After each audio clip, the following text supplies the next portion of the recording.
आखिर क्यों जापान का एजुकेशन सिस्टम दूसरे देशों से सबसे ज्यादा बेहतर माना जाता है? ऐसा क्या है जापान के एजुकेशन सिस्टम में कि जापान टेक्नोलॉजी के मामले में सबसे आगे है? तो चलिए जानते हैं जापान की स्कूलों के बेहतरीन नियमों के बारे में। दोस्तों, जापान में स्कूल का टाइम सुबह 8:30 बजे से शुरू होता है और सभी को टाइम पर पहुंचना जरूरी होता है। अगर स्टूडेंट 5 मिनट लेट हो जाता है तो उसे 1 सप्ताह तक जल्दी आकर अपनी क्लास की साफ सफाई करनी पड़ती है और यही उसकी सजा होती है। साथ ही जापान के स्कूलों में जो भी चीज सिखाई जाती है वो हर चीज प्रैक्टिकल करके ही समझाई जाती है। यहाँ पर सभी बच्चे सभी चीजों को प्रैक्टिकल करके ही सीखते हैं, इसीलिए यहाँ के लोग सबसे ज्यादा इनोवेटिव माने जाते हैं।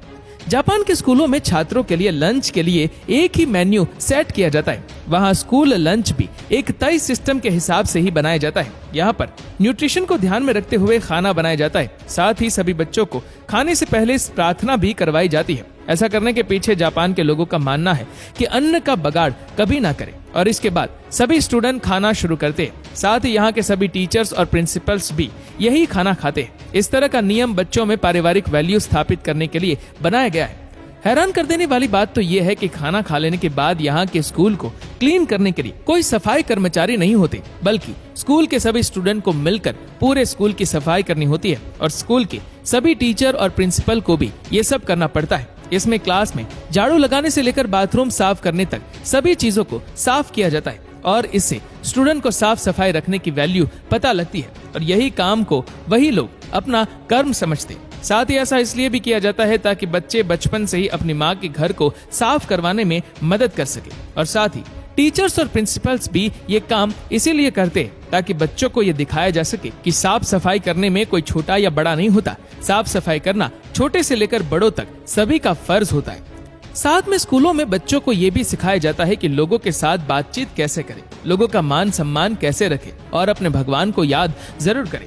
जापान में स्कूलों में ही बड़ों के सामने झुकने के लिए प्रेरित किया जाता है और ये स्कूल आते जाते वक्त करना जरूरी होता है। साथ ही जापान के सभी स्कूलों में सैटरडे और संडे छुट्टी भी रखी जाती है और सभी बच्चे सैटरडे और संडे अपने परिवार के साथ पूरा दिन अच्छे से वक्त बिताते हैं। साथ ही जापान में न्यू ईयर एक काफी इम्पोर्टेंट त्योहार है। आपको ये जानकर हैरानी होगी कि न्यू ईयर के दिन आपको सड़कों पर तो क्या कहीं पर भी कोई भी लोग दिखाई नहीं देंगे, क्योंकि सभी लोग न्यू ईयर पर अपने परिवार के साथ मनाते हैं। वहाँ सब समझते हैं कि परिवार एक व्यक्ति के जीवन का सबसे सुंदर उपहार है। वहाँ पर हर कोई अपने से सामने वाले व्यक्ति के साथ आदर और सम्मान से बात करते हैं। वहाँ सबको अभिवादन के साथ बुलाया जाता है। ये सब इन बच्चों को स्कूल में ही सिखाया जाता है। अब जानकर हैरान रह जाएंगे कि जापान के स्कूलों में 10 साल तक कोई भी एग्जाम नहीं लिया जाता। ऐसा इसलिए किया जाता है क्योंकि जापान के स्कूलों में ज्ञान से ज्यादा सभ्यता सिखाना जरूरी समझा जाता है। वहाँ ये माना जाता है कि स्कूल के पहले कुछ साल सिर्फ बच्चे के डेवलपमेंट पर ध्यान देना चाहिए,